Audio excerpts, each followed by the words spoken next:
आज इस इंटक का 33वां महाधिवेशन यहाँ हम मना रहे हैं। इस तालकटोरा स्टेडियम में मैं 4-5 बार इस इंटक के मीटिंग में हिस्सा लिया हूं और कभी मनमोहन सिंह जी के नेतृत्व में, कभी आपने राहुल गांधी जी को भी बुलाया था और कभी आपका जनरल जो हर साल जो ऐसा एक अधिवेशन होता है तो उसमें हमेशा किसी न किसी रूप में मुझे यहाँ आमंत्रण दिया जाता है। दोस्तों, इंटक के 73वें प्लेनरी सेशन के उद्घाटन समारोह में पधारे सभी साथियों का मैं बहुत स्वागत करता हूं। श्रमिकों से जुड़े मुद्दे मेरे दिल के काफी करीब है, इसलिए नहीं कि मैं यूपीए सरकार में भारत का लेबर मिनिस्टर रहा, बल्कि इसलिए मैंने खुद काफी लंबे समय तक मजदूर संगठन में काम किया है और इस कारण मेरे काफी निजी अनुभव भी है। और गौरवशाली इतिहास वाली इंटक की स्थापना 3 मई 1947 को गांधी जी और सरदार पटेल जी के आशीर्वाद से इसकी स्थापना हुई। इस मौके पर आचार्य कृपलानी, पंडित जवाहरलाल नेहरू जी, बाबू जगजीवन राम जी, अरुणा आसफ अली जी, लोहिया जैसे अनेक नेता और दिग्गज मौजूद थे। यह संगठन क्यों बना और इसके पीछे की लंबी कहानी है, लेकिन आज जरूरत इस बात पर चिंतन करने की है कि जिस मकसद से इंटक बना था, हम उसे आगे बढ़ाने की कितनी सफलता हमको मिली है या हम वो काम कर रहे हैं। आगे का रास्ता क्या है, हमें क्या करना चाहिए, ये भी बड़ा आज के दिन महत्वपूर्ण है। गांधी जी के सिद्धांतों को और आदर्शों से प्रेरित इंटक तमाम क्षेत्रों में देश के मजदूरों का भरोसा जीता। सबसे बड़ा मजदूर संगठन बना। ये देश का अकेला ऐसा मजदूर संगठन है जिसकी 2 बार अध्यक्ष महिला नेता डॉक्टर श्रीमती मैत्रेयी बोस और 2 बार देश के कार्यवाहक प्रधानमंत्री गुलजारीलाल नंदा जी इसके अध्यक्ष रहे। संविधान के बाद भारत में सर्वश्रेष्ठ संविधान बना, जिसमें डायरेक्टिव प्रिंसिपल्स में मजदूरों का खास ध्यान रखा गया। संविधान के आर्टिकल 41, 42, 43, 43A, 43B में श्रमिकों को व्यापक हित और विकास के लिए प्रोविजन किया गया। आगे कांग्रेस की सरकारों के दौरान इनमें आर्टिकल जो 43 की मैं जिक्र किया या 43B की, ये भी इसमें शामिल है। पंडित जवाहरलाल नेहरू जी और बाबा साहेब अम्बेडकर जी की सोच का नतीजा था जब दुनिया में बड़े बड़े लोकतांत्रिक देशों में सबको वोट का अधिकार नहीं था। उस समय मालिक और मजदूर को एक साथ वोट का अधिकार मिला। हर अडल्ट स्त्री और पुरुष को वोटिंग का राइट मिला, जो हमारे लोकतंत्र की सबसे बड़ी ताकत है। दुनिया में बहुत लोकतंत्र बड़े बड़े देश के, या यूएस हो, यूके हो, फ्रांस हो, इन देशों में महिलाओं को वोटिंग पावर नहीं था एक साथ। कई दिनों के बाद, कई जद्दोजहद के बाद उनको वोटिंग का अधिकार मिला। लेकिन इस देश में जिस दिन संविधान बना, जिस दिन उसका स्वीकार हुआ, उस दिन से स्त्री और पुरुष को, मजदूर को, मालिक को समान वोट मिला। ये कांग्रेस की देन है। बहुत से लोग कहते हैं कांग्रेस क्या की? अरे भाई, आपको अडल्ट फ्रेंचाइज में सबको समान दृष्टि से वोटिंग का अधिकार मिला। उस अधिकार से आप एमएलए बने, मंत्री बने, प्रधानमंत्री बने, फिर भी हमको पूछते हैं कांग्रेस ने क्या किया? तो ये सोचना चाहिए और हमको पीछे नहीं हटना चाहिए। मैं देखता हूँ कभी कभी हमारे मजदूर भाई हो, लीडर भी, नहीं साहब वो मोदी की बहुत जोर चली है, ऐसा हाथ पकड़ के बोले। अरे जनता के सामने किसी की नहीं चलती है, और मजदूर के मूवमेंट के साथ कोई खिलवाड़ नहीं कर सकता। मजदूरों ने अनेक देशों में अपनी हुकूमत बनाई है, मजदूरों की हुकूमत बनी है, तो वो इकट्ठा होने के बाद ऐसा होता है। लेकिन जब इस संस्था में मजदूरों के विचार के खिलाफ जब लोग घुसते हैं, अंदर आते हैं, तब बड़ा नुकसान होता है, क्योंकि उनके विचारधारा को और मजदूरों के कल्याण के विचारधारा को सूझबूझ नहीं खाता। तब वो लोग कुछ ना कुछ करके ऐसे मूवमेंट को दबाते हैं। बीजेपी आरएसएस के एजेंडे में तो हमेशा बड़े उद्योगपति थे, मजदूर तो कभी रहे ही नहीं। जब श्रमिकों के संगठन मजबूत हुए तो मालिकों के हक में आरएसएस ने मजदूर का संगठन खड़ा किया। वो इंटक के खिलाफ और मजदूरों के खिलाफ खड़ा किया, क्योंकि वो मालिक के एजेंट थे। वो लोग मजदूरों की भलाई नहीं चाहते थे, सिर्फ उद्योगपति के भलाई के लिए और मजदूरों में फूट डालने के लिए आरएसएस ने ये मजदूरों का संगठन भी बनाया। आर्थिक क्षेत्र में मैं पीटे पिटाए मुहारों के शब्दांजल में फंसे बिना पंडित जवाहरलाल नेहरू जी ने भारत का जो नेतृत्व किया, उन्होंने अपने नेतृत्व में देश में 4 तरीके के इकोनॉमी को स्वीकार किया। अगर वो चारों प्रिंसिपल्स यानी चारों तत्व को अगर मान के हम चले तो इस देश की भलाई होगी। एक तो उन्होंने मिक्स्ड इकोनॉमी की फिलॉसफी की, फिर उसके बाद में पब्लिक सेक्टर, फिर उसके बाद में कोऑपरेटिव सेक्टर, फिर ज्वाइंट सेक्टर।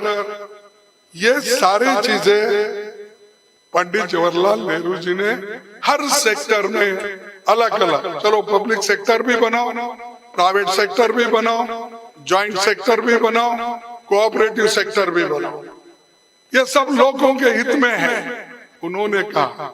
लेकिन आज कहीं भी सोशल जस्टिस नहीं है और सभी लोग इसमें आज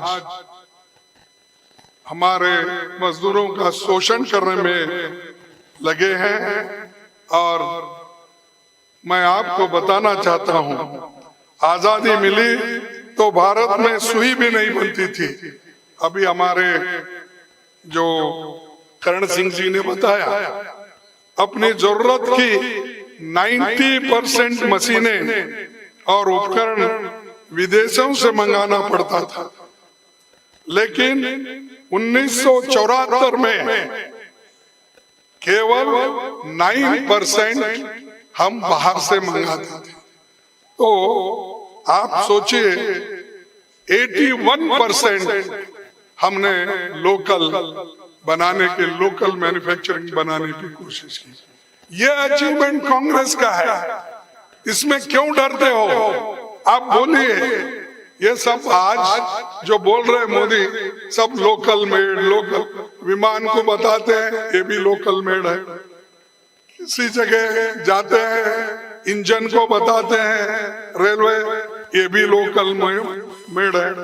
फिर भाई 1 लाख करोड़ रुपए खर्च करके आप अहमदाबाद से बॉम्बे तक, मुंबई तक 1 लाख करोड़ में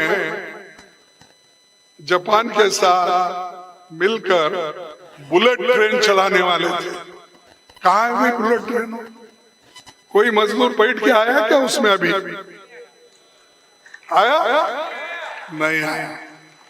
ऐसी झूठे वायदे करते हैं। और हमने रोज जो रेल बिछाई उसके ऊपर उनकी गाड़ी चलती है और हरा झंडा हाथ में लेके फिराते हैं। क्या नया लाइन कोई डाले? सिर्फ इंजन बदलना, नाम देना अलग अलग, वंदे भारत, वंदे मातरम, अलग अलग नाम से। कोई एक्सप्रेस, कोई और तेजी से भागने वाला। अरे यहाँ पर 80 से ज्यादा भागता ही नहीं। फिर भी ये कहीं भी जाते हैं, जब चुनाव आता है तो हरी झंडी बताने के लिए वहां एक ट्रेन को तैयार करते हैं, तैयार करके वहां जाते हैं। अब हमारे कर्नाटक में गए थे, वहां जाने के बाद वो बेंगलुरु से एक ट्रेन उन्होंने, जो हमने पहले ही छोड़ा था वाराणसी के लिए, जब मैं रेलवे मिनिस्टर था, एक वाराणसी के लिए, एक वैष्णो देवी के लिए, एक हमारे अजमेर के लिए।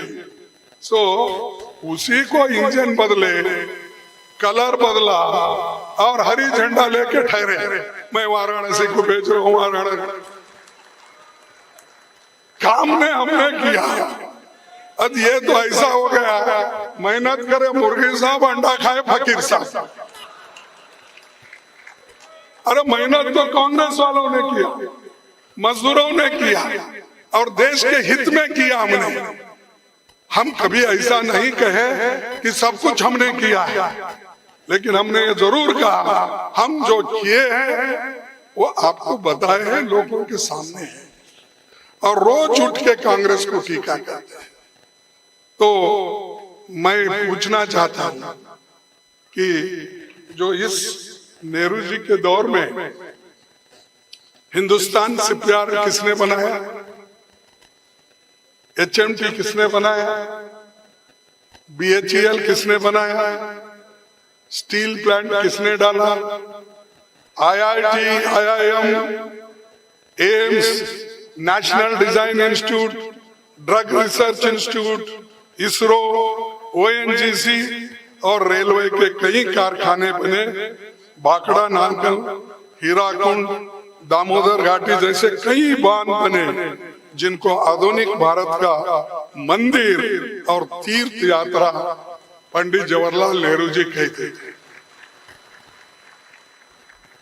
हम आपके जैसे नकली नहीं थे, हम असली हैं, देश को बनाने वाले हैं। ये सब बना के दिखाए हैं और इसमें लाखों लोग काम करते हैं, लेकिन उसको कम करते करते आ रहे हैं। वो भी आंकड़ा मैं देता हूँ, इसलिए मैं दे रहा हूँ कि आपको ये मालूम हुआ, आप सैकड़ों लोगों से ये बात कर सकते हैं। हालांकि आपको मालूम है, फिर भी मैं ये मेरे विचार दोहरा रहा हूं। तो वो क्योंकि ताकि वो लोगों तक पहुंचे, मजदूरों तक पहुंचे, नीचे वर्गों तक पहुंचे। इसलिए आजादी के बाद लेबर वेलफेयर की दिशा में ऐतिहासिक काम हुआ। सामाजिक सुरक्षा के सबसे ज्यादा संगठन भारत में है।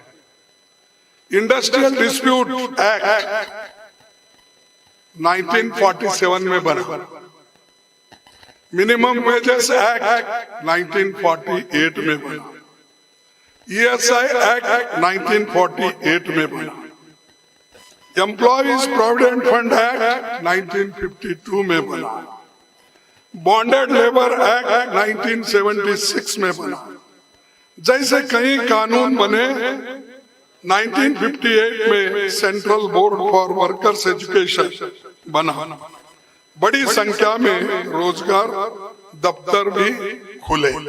मैं पूछता हूं, इसमें से कौन सा एक्ट मोदी जी और शाह जी बना के दिए हैं, आप बताइए। ये एक्ट सबने बनाया लेबर के लिए। इन्होंने क्या किया, मजदूरों को नए एक्ट वेलफेयर मेजर लाने के बजाय इन्होंने जो हमने बनाया था उसको 4 कानून में बदलकर एक कोड करके खत्म किया। मजदूरों के वेतन और सामाजिक सुरक्षा के साथ बड़ी संख्या में मजदूरों वाले प्रमुख क्षेत्रों के श्रमिकों के वेतनमान पर अलग से ध्यान दिया गया। पीएफ की सबसे पहली व्यवस्था 1948 में कोयले खानों के मजदूरों के लिए हुई और 1952 में इसका विस्तार हुआ। यूपीए शासन में श्रमिकों के हित में कई काम हुए। ईपीएफ के इतिहास में 2010-11 में जब मैं लेबर मिनिस्टर था तब ब्याज दर सबसे अधिक 9.5 की गई। आज तक इन्होंने 9% तक भी नहीं आए, हमेशा 8.5% कुछ है ना, 8.2, 8.5 कुछ भी बोलो। अरे हमने 9.5 किया फिर भी हमारी तारीफ नहीं होती, कांग्रेस की तारीफ नहीं होती, इन तक की तारीफ नहीं होती, क्योंकि ये सब आपके दबाव के वजह से हमने किया, आपके प्रेशर में किया। अगर आप नहीं कहते थे तो हम करने का सवाल ही नहीं था। कोई रोए तो ये दूध पिलाना ना। तो ये जो चीजें हैं इनमें वर्कर्स के लिए कोई नहीं है। और 2010-11 तो 9.5 दिए थे और 2022 तक 500 मिलियन कुशल श्रमिकों के लिए योजना बनाई, स्किल डेवलपमेंट। हमारे समय देश में 10,750 ITI खुले। कितने? 10,750 ITI खुले। इसमें सरकारी 500 ITI हमने खोला। इसलिए खोला कि स्किल वर्कर्स हमको मिले। इन्होंने क्या किया, स्किल डेवलपमेंट अपना एक नाम नया देकर आज तक कोई नए ITI गवर्नमेंट के खोले नहीं, क्योंकि गवर्नमेंट के जब खोलेंगे तभी गरीबों के बच्चे उसमें पढ़ेंगे। अगर ITI अगर प्राइवेट कितना भी करेंगे तो गरीब के बच्चों को, मजदूरों के बच्चों को उसका फायदा नहीं होगा। उसीलिए हमने 500 ITI खोले और 10,750 ITI में ज्यादा से ज्यादा संख्या बना के दी और अपग्रेडेशन भी किए। 100 मल्टी स्किल डेवलपमेंट सेंटर हमने खोला। जर्मनी और दूसरे देशों के सहयोग से इस बाबत ऐतिहासिक काम हुआ और जो नक्सल प्रभावित इलाकों और पूर्वोत्तर हमने खास ध्यान दिया। अनऑर्गेनाइज्ड सेक्टर के लिए 1,000 करोड़ रुपए का सामाजिक सुरक्षा फंड बनाया। राष्ट्रीय स्वास्थ्य बीमा योजना उसी वक्त शुरू हो गई। तो आज वो बोल रहे नए नए जुबान, जरा भाषण देने की जुबान रहने से वो जरा ज्यादा बात करते हैं। लोग क्या उनके बातों को मोहित होते हैं? काम तो कुछ नहीं करते, हम तो काम करते हैं लेकिन इधर नहीं देखते। लोग कभी कभी भाषण सुनते रहते हैं, मन की बात। अरे हम तो काम की बात करते हैं। 2014 के बाद मोदी सरकार ने मजदूरों के अधिकारों पर चोट पहुंचाई। पहले का बयान लेबर वेलफेयर का ढांचा नष्ट कर दिया। सालों की मेहनत से कांग्रेस सरकारों ने मजदूरों की रक्षा में जो कानूनी उपाय किए उसे चंद उद्योगपतियों के फायदे के लिए कमजोर कर दिया और श्रमिकों के शोषण के लिए खुली छूट दे दी। भारत 1922 में आईएलओ का परमानेंट सदस्य रहा। श्रमिकों के हितों की रक्षा संबंधित सभी कन्वेंशन का पालन करने के लिए हम बाध्य थे। ये रेड्डी साहब भी जानते हैं, वो खुद हमारे साथ कई बार स्विट्जरलैंड आए थे, दूसरे जगह भी आए थे। तो हमने जितना कन्वेंशन इंप्लीमेंट किए हैं शायद ही दूसरे कोई सरकार नहीं की। और सारे विपक्ष के विरोध के बाद भी लेबर कोड्स को मोदी सरकार ने कोरोना काल में पारित करा दिया, जो आईएलओ कन्वेंशन की भावना के भी खिलाफ था। लेकिन इसके बारे में क्यों नहीं आवाज उठ रहा, मुझे समझ में नहीं आ रहा। अरे पहले हमारे पास छोटी मोटी कुछ गलतियां होती, कांग्रेस के पीरियड में सब रास्ते बंद होते थे, सब जगह टकराव होता था, तोड़फोड़ होती थी। और वो कराने वाले कौन? वही लोग आरएसएस के मजदूर संगठन वाले ही। आज वो गपचुप है, वो कुछ बात ही नहीं करते हैं क्योंकि सरकार उनकी है। और बाकी के वक्त हमको कहते थे रेड्डी साहब को ले जाना, सब पार्टी सब यूनियन का लीडर आगे करना और हमको कहना कि सब यूनियन मजबूत। फिर आप आज कहाँ हो, कहाँ है वो लोग? वो लोग की जबान बंद हो गई, आवाज उठ रही नहीं, कुछ बोलते नहीं है। इतना बड़ा अनएम्प्लॉयमेंट हुआ, इतनी महंगाई हुई, तो उनका आवाज बंद है। लेकिन मोदी सरकार इन काले कानूनों के बाद एक और कानून बनाया। आप समझ सकते हैं ये कौन सी कानून है? हड़ताल करने पर 1 साल की सजा और 10,000 रुपए का जुर्माना। हड़ताल के लिए चंदा या मंच देने वालों पर जुर्माना और जेल का प्रावधान उन लोगों ने किया जिनके भाषणों में दिन में 2 बार तो इमरजेंसी के बारे में बोला जाता है।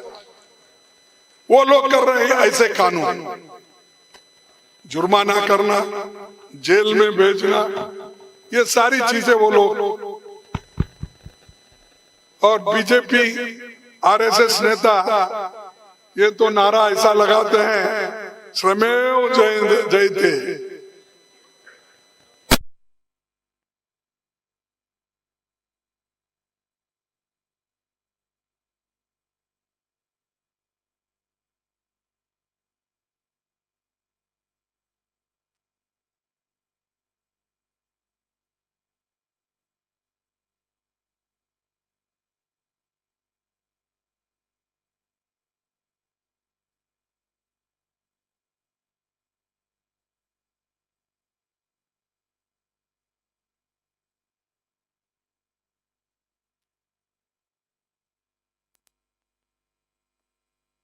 ईएसआई लाभार्थियों की संख्या 2017-18 में 3,11,00,000 थी। ये सुनिए, ईएसआई लाभार्थियों की संख्या 2017-18 में 3,11,00,000 थी और वो घटकर 21% गिरकर आज 2,47,00,000 हो गई है। तो कितने लोग वंचित हो गए ईएसआई से। और रोज एडवर्टाइजमेंट देखिए, वो ईएसआई बढ़ रहा। हमने इतने कार्ड दिए, इतने लोग जुड़े, लेकिन ये जो है, हमने आंकड़े जो लिए, पार्लियामेंट में जो हम क्वेश्चन डालते हैं, जो प्रश्न पूछते हैं, उसी के उत्तर में हमको मिला हुआ है।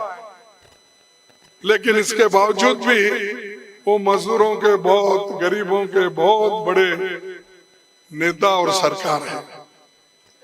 अब दूसरी चीज, मोदी सरकार अमीरों और गरीब बनाने में जुटी है।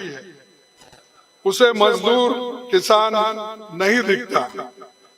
देश के टॉप यानी सबसे ऊपर 5% लोगों के पास 62% दौलत है। 5% लोगों के पास 62% दौलत है। वहीं नीचे 50% लोगों के पास केवल 3% दौलत है।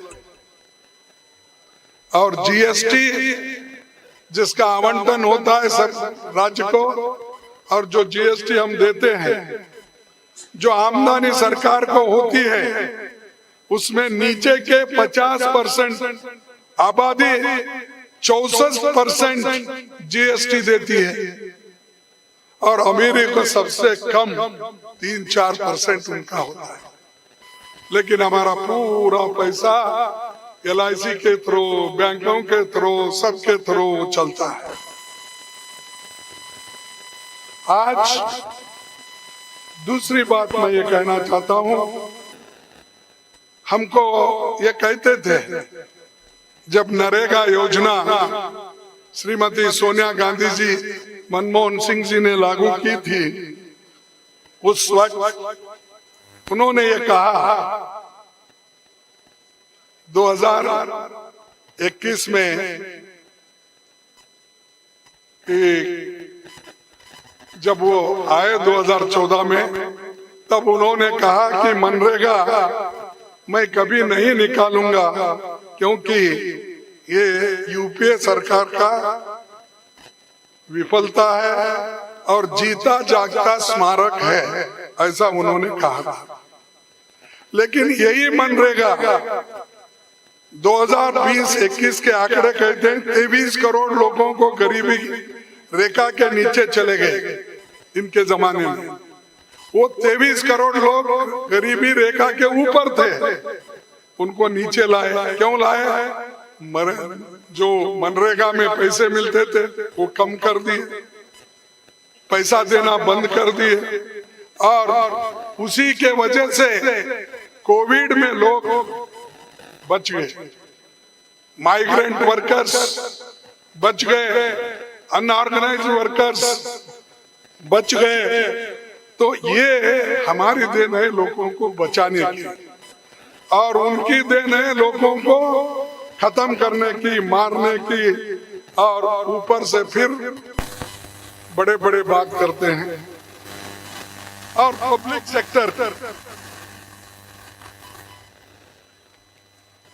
सेक्टर दुनिया भर में भारत की एक अलग अलग पहचान बनाई। वो जो पब्लिक सेक्टर की बात मैंने की थी, भाई पब्लिक सेक्टर क्यों बंद कर रहे हैं? Why you are stopping public sectors? In this country 247 public sector units are there and 188 public sectors are under profit. और केवल इसमें चंद पब्लिक सेक्टर नुकसान में है। और ये जो पब्लिक सेक्टर में हमने फायदा कमाया है या आपने कमा के दिया है वो है 2,49,49 यानी 2,49,00,000। और बाकी का जो घाटा है केवल 15,000 करोड़ रुपए है। प्रॉफिट है 2,49,00,000 और घाटा है सिर्फ 15,000 करोड़। तुम बंद कर रहे हो।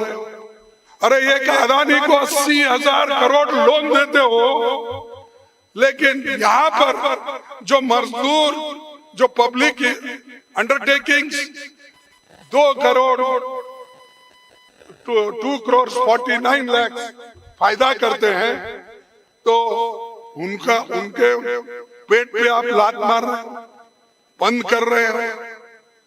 गवर्नमेंट का काम बिजनेस करना नहीं है।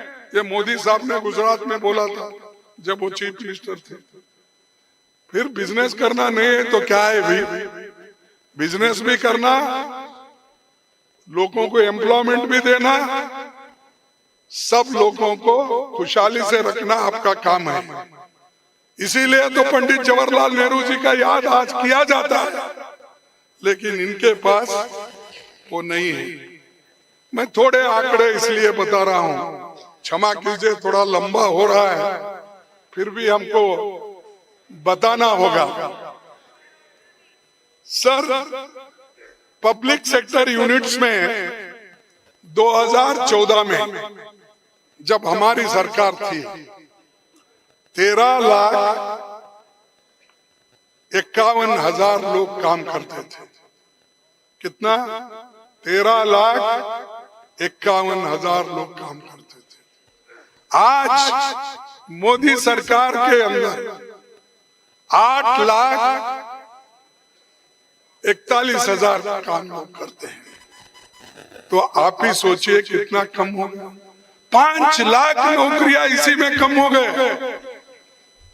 और ये कहते हैं हर साल मैं 2 करोड़ नौकरियां दूंगा। कहाँ हुई तुम्हारे 2 करोड़? ये पब्लिक सेक्टर के आंकड़े हैं, मेरे नहीं है। ये पार्लियामेंट में उन्होंने जो दिया है वो है। और बैंक्स में 8,86,000 इतने एम्प्लॉइज थे। आज कितने हैं? 7,80,000। तो करीब 1 लाख लोगों को निकाला गया। रेलवेज में 18 लाख लोग थे, वो घटकर थोड़े कम हो गए थे, लेकिन बड़ी संख्या में रेलवे में काम करते थे। आज 11,08,000 लोग काम करते हैं। तो 7 लाख नौकरियां चले गए। मोदी सरकार एक एक कर तमाम पब्लिक सेक्टर्स को खत्म कर रही है।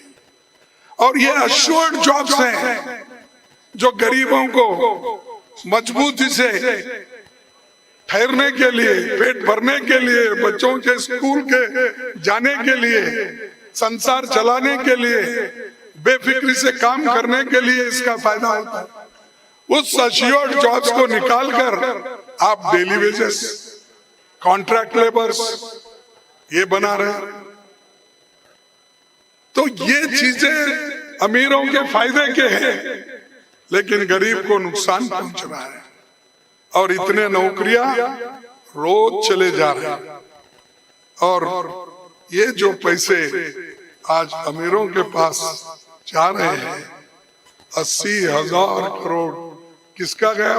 LIC जो पॉलिसी होल्डर्स है, जो अपने बच्चों के लिए रखते हैं, बूढ़ों के लिए रखते हैं, लाइफ इंश्योरेंस कर लेते हैं, उसमें से निकाल के दिए। हम बैंक में डिपॉजिट रखते हैं, वो निकाल के कर्ज इनको दिया जाता है।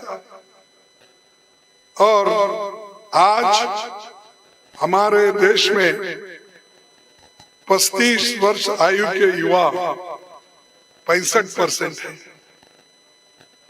उसके सभी उसके जो काम करने के योग्य है 35 के नीचे के उतने 65% है। उनको कहाँ काम है? तो उनको काम भी नहीं, 2 करोड़ वायदा किए थे वो भी भरे नहीं। कम से कम 30 लाख वैकेंसीज गवर्नमेंट में है, वो तो भरी है। 30 lakhs, not 1 lakh, 2 lakh, 30 lakhs vacancies are there. You fill up. Instead of that, Modi ji goes in Vignan Bhavan or in somewhere in Lucknow. He is giving appointment orders. That under secretary can do it, not prime minister. ये तो under secretary अपने signature से भेजता है। भाई आप क्यों पर्चे बांट रहे हो अपॉइंटमेंट के? अरे यहाँ 30 लाख वैकेंसी भरो, तुम्हारे 18 करोड़ नौकरियां कहाँ गए? वो भी जुमला, वही खुद ही बोलते हैं वो ये जुमला है। 15 लाख वो भी जुमला है। तो समझ लीजिए जो कुछ मोदी जी और शाह जी कहते हैं वो सब जुमले हैं। ये मैं नहीं कहा, वही लोग कहे और कह रहे हैं। तो जुमले बोलने वालों पर भरोसा मत करो, जो काम करके दिखाए आपके आंखों के सामने है। ये ऑडिटोरियम उन्होंने बना, आप जो बैठे आपके उनके जमाने में बना। तो आप कोई बगैर काम किए हर चीज की क्रेडिट लेते हो और फोटो निकालते, सेल्फी कहीं भी जाओ एक सेल्फी निकाल, मजदूरों के पास वो तो दूर रहते हैं, ऐसा निकाल लिया। फॉरेन में सेल्फी, अरे ये सेल्फी के लिए जाते हो क्या देश के डेवलपमेंट के लिए प्रोजेक्ट लेने के लिए जाते हो? ये उनका काम है। और आज 12 करोड़ लोगों को रोजगार नहीं मिल रहा। वो MSME और दूसरे जो छोटे मोटे कारोबार करने वाले हैं उनको। और आज लोकतंत्र में हमको संविधान बचाने के लिए, लोकतंत्र बचाने के लिए काम करना है।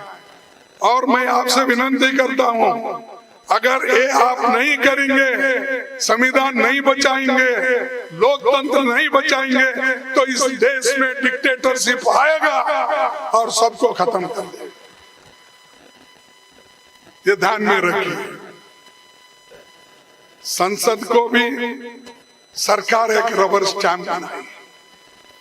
जैसा हम कुछ बात रखना चाहते हैं गरीबों के ओर से, तभी हमको वहां पर ना मान्यता, ना हमारे कानून को मान्यता। हम जो रखते हैं उनके सामने वो एकदम पास कर लेते हैं। हमारे 15 लोगों को नोटिस मिला, एक महिला सदस्य को सस्पेंड किए। क्यों? अरे वो गरीबों की आवाज उठा रहे थे, अदानी की आवाज उठा रहे थे कि जिसने केवल, मैं उनका आंकड़ा दूंगा कि उन्होंने 2004 में उनकी संपत्ति थी 3000 करोड़। 2004 में कितनी थी? 3000। 2014 में उनकी संपत्ति हो गई 50,000 करोड़। 2021 कोविड के पीरियड में उनकी संपत्ति हो गई 2 लाख करोड़। और 21, 22, 23 में 2.5 साल में उनकी संपत्ति हो गई 12 लाख करोड़।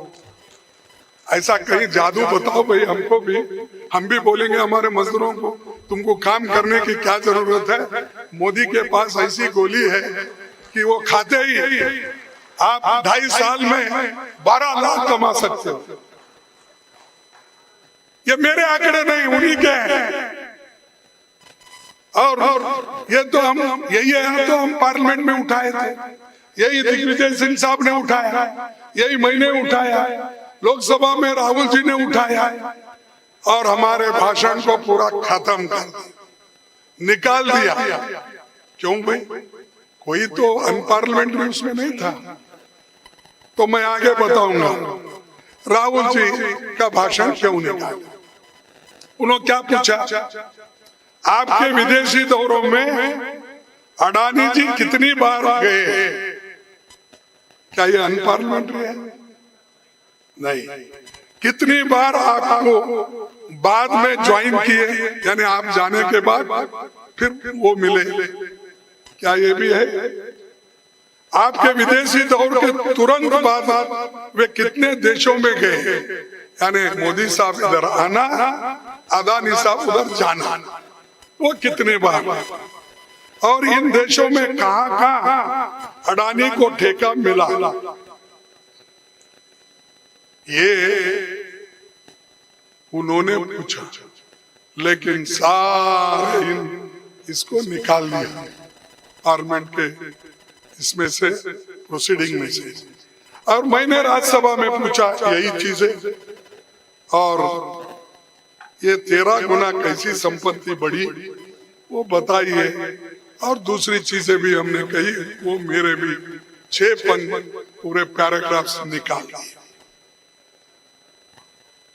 ऐसा एक शायर ने ये कहा है, क्या कहा है? बिन मेहनत उसकी किस्मत, बिन मेहनत उसकी किस्मत ऐसी बदली, एक दराई सागर बन बैठा, एक दराई सागर बन बैठा, ये भी कोई बात हुई? और ये बनाने वाले कौन है? मोदी जी है।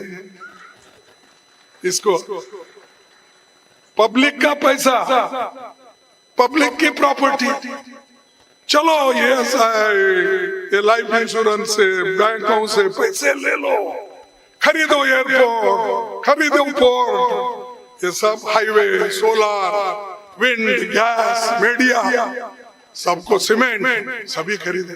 किसके पहले से? पैसे से, पब्लिक के पैसे से, पब्लिक की प्रॉपर्टी खरीदे, और सरकार बेच रही है कि करके।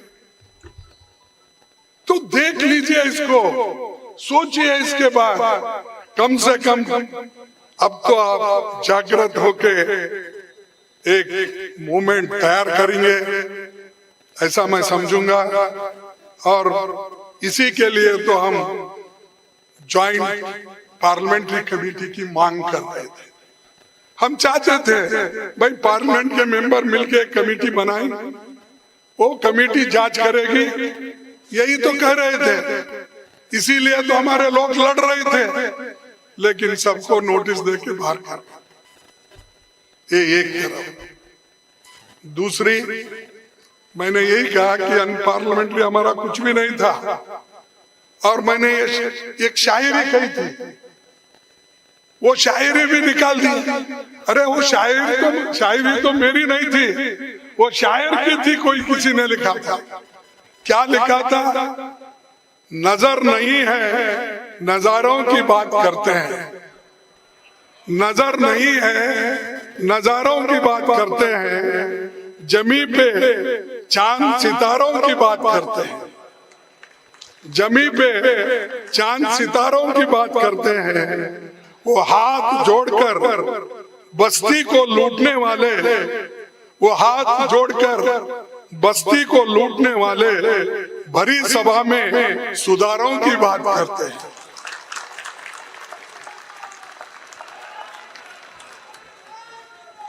बड़ा हसीन है, बड़ा हसीन है उनकी जबान की जादू। मैंने बोला ना पहले ही, बड़ा हसीन है उनकी जबान का जादू, लगा के आग बहारों की बात करते हैं। मिली कमान तो अटकी नजर खजाने पे, मिली कमान तो अटकी नजर खजाने पर, नदी सुखा के किनारों की बात करते हैं, वही गरीब बनाते हैं आम लोगों को टैक्स, रबर पे टैक्स, पेपर पे टैक्स, पेंसिल पे टैक्स, बच्चों के दूध पे टैक्स, हर चीज पे, खाने के चीजों पे टैक्स। तो वही गरीब बनाते हैं आम लोगों को, वही नसीब के मारों की बात करते हैं। ये है, मैंने मोदी जी साहब वो सरकार के विरोध में कहा था, लेकिन ये भी अनपार्लियामेंट्री बोले। आप ही बताइए इसमें अनपार्लियामेंट्री क्या है, क्या है, असंसदीय क्या है इसमें? किसी को ठोस दे रहे हैं। किसी ने, कवि ने, किसी शायर ने ये कहा, मैंने कहा मेरा कसूर क्या है? मैंने बताया, एक शायर ने ऐसा बताया, तो ये भी निकाल दिए। आज भारत का अनऑर्गेनाइज्ड सेक्टर कम से कम 44 करोड़ लोगों के हालत बहुत बुरी है। रोज 105 मजदूर आत्महत्या कर रहे हैं।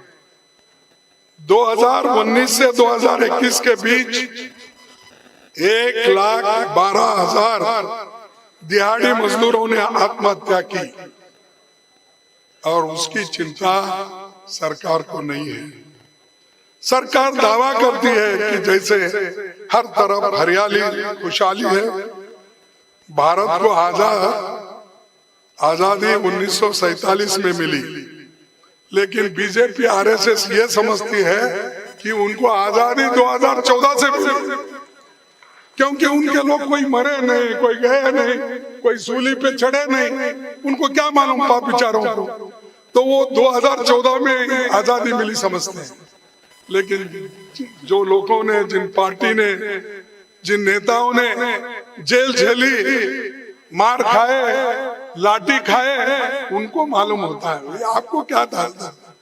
आप तो गद्दी पे बैठे हैं, सुख चैन से सरकार कर रहे हैं, और हर जगह जाना, टिंगल उड़ा। मेरे को भी बोले वो कहीं, भाई जब मेरे कॉन्स्टिट्यूंसी में आके वो प्रचार कर रहे थे, और इस बार भी मेरे कॉन्स्टिट्यूंसी ही प्रचार शुरू किए। मैंने पूछा उनको, क्यों, मेरी कॉन्स्टिट्यूंसी आपको बहुत पसंद है क्या? तो नहीं नहीं, लोग बुलाते हैं, हम जाते हैं। तो ठीक है, हमने कहा, लेकिन उन्होंने पार्लियामेंट में ये कहा, मुझे मौका नहीं मिला। भाई ये गरीब वहां से जो चुनाव में ठहरे थे, वो हारने के बाद वो बोल रहे कि मेरे को गरीब को हराए, गरीब को हराए। मैं कभी उनके जैसा गरीबी किसको बताया नहीं, और मैं गरीब हूं तो किसी को नहीं कहूंगा मैं गरीब हूं। मैं चलूंगा स्वाभिमान से, चलूंगा सेल्फ रेस्पेक्ट से चलूंगा। मेरी किसी को गरीबी बता के हमदर्दी लेना नहीं है। मुझे काम करके लोगों की हमदर्दी हासिल करना है, काम करके मुझे वोट लेना है, बात करके नहीं। और मैं अपने 51 साल में वो काम किया हूं, करते रहूंगा।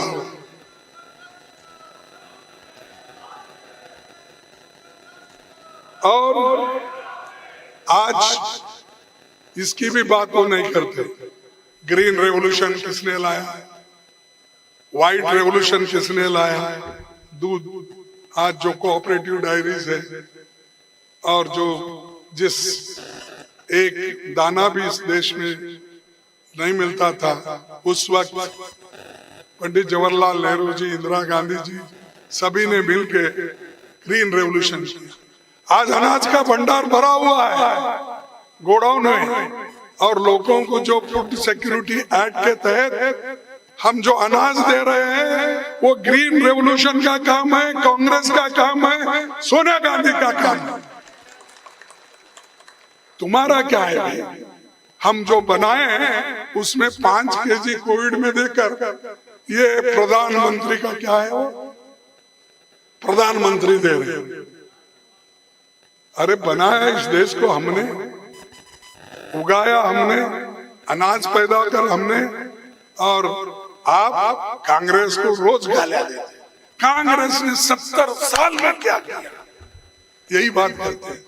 अगर हम 70 साल में कुछ नहीं करते, मोदी साहब आज इस देश के प्रधानमंत्री नहीं बनते। इसके बाद एक इसी मोबाइल की बात करते हैं। बहुत सी जगह मैं भाषण में उनका सुनता हूँ, उनके लोगों का, कि मोबाइल हमने 120 करोड़ या 30 करोड़ लोगों के हाथ में दिया। अरे ये तो मोबाइल कंप्यूटर राजीव गांधी जी ने लाया।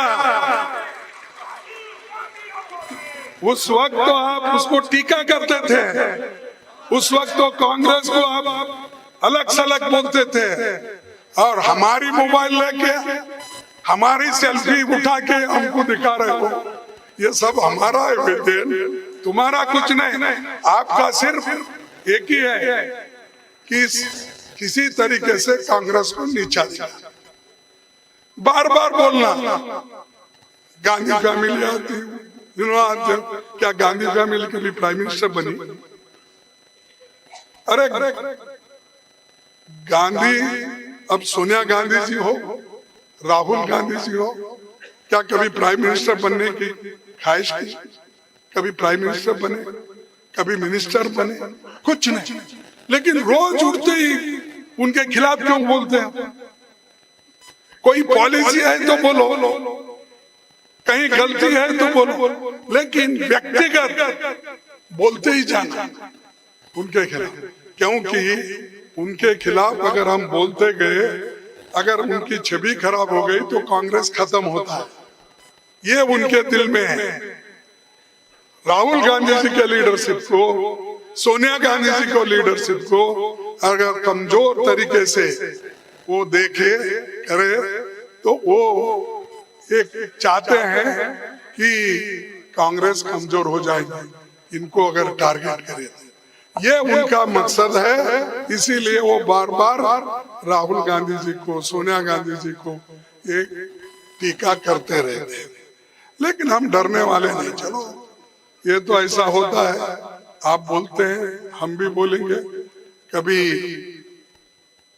ये डेमोक्रेसी है, और डेमोक्रेसी में आगे आने वाले दिन हम लोग देखेंगे और सभी मिलके काम करेंगे। जरूर 2024 में कांग्रेस और दूसरे हमारे दोस्त पार्टियां मिलके जरूर सरकार बनाएंगे।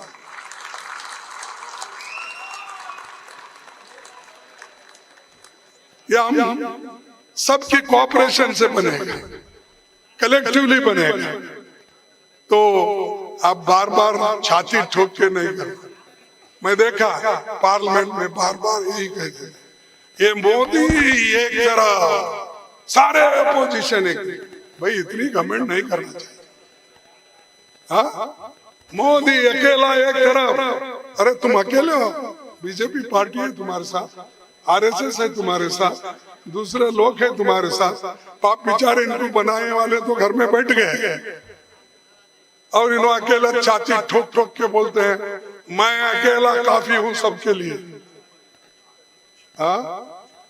56 इंच जरा कमजोर हो गया, जरा 1 इंच कम हो गए जैसा दिख रहा, देखेंगे फिर। मैं 56 इंच की बात नहीं करता, लेकिन जो आदमी अपने आप को इतना घमंड से बात करता है, जनता उसको डेमोक्रेसी में सहन नहीं करेगी। ये लोकतंत्र है। इसीलिए मैं उनको यही कहना चाहता हूं, कम से कम ये ऐसी बातें बोलने का तो आप छोड़ दीजिए, और जाकर एक तरफ तो प्रजातंत्र की बात करते हो, क्या कहते हो भाई, लोग हमको चुने हैं लोकतंत्र की, लेकिन जहां जहां लोकतंत्र के उसूलों के अनुसार हमारी पार्टी जीती, मध्य प्रदेश में हमारी पार्टी जीती, किसने खरीदी पड़ोस करके सरकार बनाया तोड़ फोड़ के। कर्नाटक में हमारी सरकार थी, महाराष्ट्र में थी, गोवा में हमारी मेजॉरिटी थी, मणिपुर में क्या किया, ये सब आपके सामने है। और यही लोग डेमोक्रेसी की बात करते हैं। चुने हुए प्रतिनिधि को वो बुला लेते हैं, डराते हैं, ईडी का, इनकम टैक्स का, सीबीआई का डर उनको बिठाते हैं और हमारे को डर बिठा के पाप बेचारे को लेते हैं और कहते हैं कि भाई ये इनकम टैक्स में है, वो फलाने में है, इसको ये कलंकित है, कांग्रेस से चुना है, उसको डराते हैं। लेकिन वही कांग्रेस का आदमी, वही किसी और पार्टी का आदमी, वो जब बीजेपी में लेते हैं ना, तब वो पवित्र हो जाता, क्योंकि उनके पास बहुत बड़ा वॉशिंग मशीन है। शाह और मोदी जी के पास इतना बड़ा वॉशिंग मशीन है, उस वॉशिंग मशीन में ये लोगों को डालते ही वो क्लीन हो जाता। तो ऐसे लोगों से हमको सीखना नहीं है, आपको भी सीखना नहीं। इसीलिए मैं हाँ, तो वो तो जब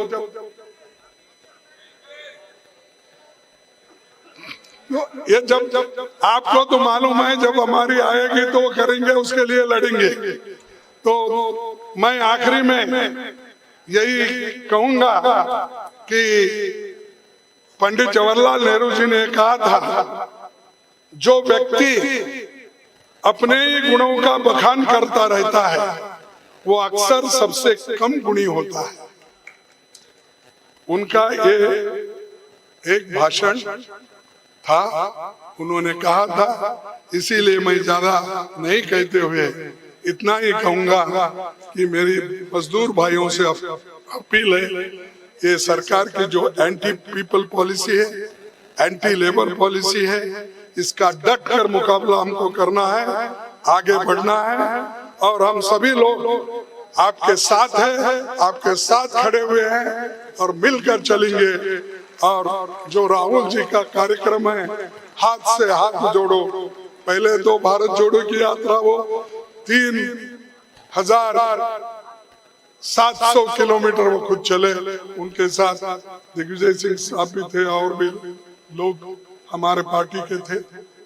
तो आज हाथ से हाथ जोड़ो प्रोग्राम है, आप हर जगह उसको मिलके काम करिए और कांग्रेस को मजबूत बनाइए। यही मैं कहते हुए मेरे 4 शब्द को समाप्त करता हूँ। जय हिंद, जय कांग्रेस।